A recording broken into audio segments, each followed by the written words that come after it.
Kita semua kan pasti pernah punya guru ya, tapi pernah nggak sih kita berhenti sejenak dan benar-benar mikirin apa aja yang mereka lalui setiap harinya? Nah, kali ini yuk kita coba bedah realitas di balik profesi yang bisa dibilang ikut membentuk kita semua ini.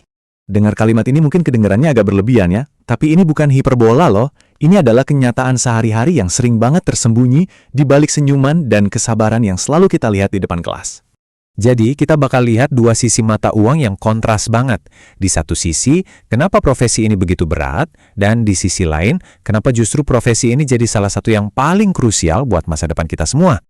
Oke, kita masuk ke bagian pertama, perjuangan sunyi setiap hari. Ini dia nih, tantangan-tantangan nyata yang harus mereka hadapi, yang mungkin nggak pernah kita bayangin sebelumnya.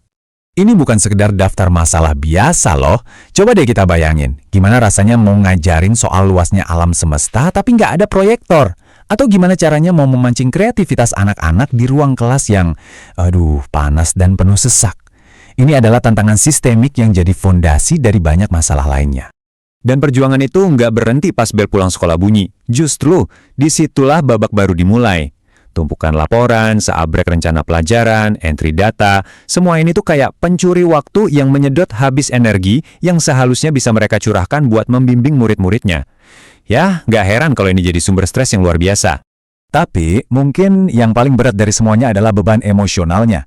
Setiap hari, seorang guru itu harus jadi manajer, jadi psikolog, sekaligus jadi motivator buat puluhan anak dengan latar belakang yang beda-beda banget. Dan semua itu seringkali dilakukan dengan apresiasi yang, minim. Ini bukan lagi sekedar capek fisik, tapi udah capek batin. Oke, setelah kita dengar semua itu, pasti ada satu pertanyaan besar yang muncul di kepala kita kan? Kalau memang seberat ini, kenapa mereka tetap mau melakukannya? Apa sih yang bikin mereka bertahan? Nah, di bagian kedua ini kita akan cari jawabannya. Alasan untuk bertahan. Ternyata, jawabannya terletak pada makna mendalam yang mereka temukan justru di tengah semua kesulitan itu. Intinya tuh sebenarnya ada di tiga hal ini. Pertama ya jelas, memberikan pengetahuan. Kedua, membangun karakter. Dan yang paling penting, melakukan keduanya dengan kesabaran yang luar biasa. Jadi ini bukan soal ngisi otak, tapi soal membentuk jiwa. Nah, ini dia poin kuncinya. Guru itu kan gak cuma ngajarin kita rumus matematika, tapi mereka juga ngajarin tentang kejujuran. Mereka bukan cuma ngajarin sejarah, tapi juga empati. Justru pelajaran-pelajaran inilah yang nempel terus di diri kita, bahkan lama setelah kita lupa semua isi buku pelajaran. Coba deh, kita ingat-ingat lagi. Pasti pernah kan, ada satu nasihat sederhana dari guru yang tiba-tiba kepikiran pas kita lagi dihadapkan sama pilihan sulit bertahun-tahun kemudian? Nah, itulah kekuatan bimbingan mereka. Mereka itu ibaratnya jadi kompas moral buat kita. Dan semua itu, kalau mau dirangkum dalam satu kata yang pas banget, kata itu adalah pengabdian. Kemampuan untuk tetap sabar di tengah keterbatasan fasilitas, di tengah tumpukan administrasi, dan di tengah beragamnya kebutuhan murid. Itulah esensinya. Oke, kita lanjut ke bagian ketiga, warisan di luar ruang kelas. Kenapa? Karena dampak seorang guru itu nggak akan pernah berhenti cuma sampai di gerbang sekolah. Apa yang terjadi di kelas hari ini, itu kayak benih buat masa depan. Sebuah pelajaran sederhana ternyata jadi fondasi kita buat berpikir kritis. Sepatah nasihat, malah jadi prinsip hidup yang membimbing. Satu momen kesabaran dari mereka, itu yang ngajarin kita nilai kegigihan seumur hidup. Dan inilah pohon yang akhirnya tumbuh dari benih-benih tadi. Pengaruh guru itu membentuk fondasi karir kita, nilai-nilai yang kita pegang erat, bahkan cara kita memandang dunia.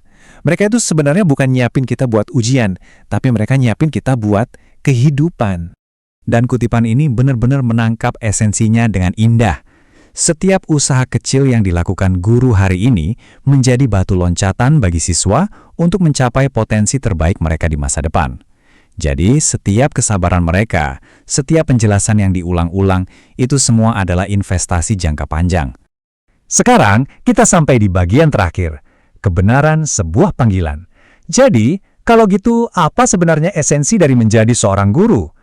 Pada akhirnya mengajar itu adalah sebuah paradoks. Di satu sisi, ada kelelahan, ada keterbatasan, dan ada beban administrasi. Tapi di sisi lain, ada sebuah kesempatan langka untuk meninggalkan jejak yang bermakna. Jejak yang gak akan pernah bisa terhapus oleh waktu. Jadi, ini semua bukan cuma soal transfer ilmu, bukan. Ini soal koneksi antar manusia. Soal membangun ikatan emosional yang mendalam, yang pada akhirnya menjadi benang-benang yang menenun kain masyarakat kita jadi lebih baik. Ini yang bikin profesi ini lebih dari sekedar pekerjaan.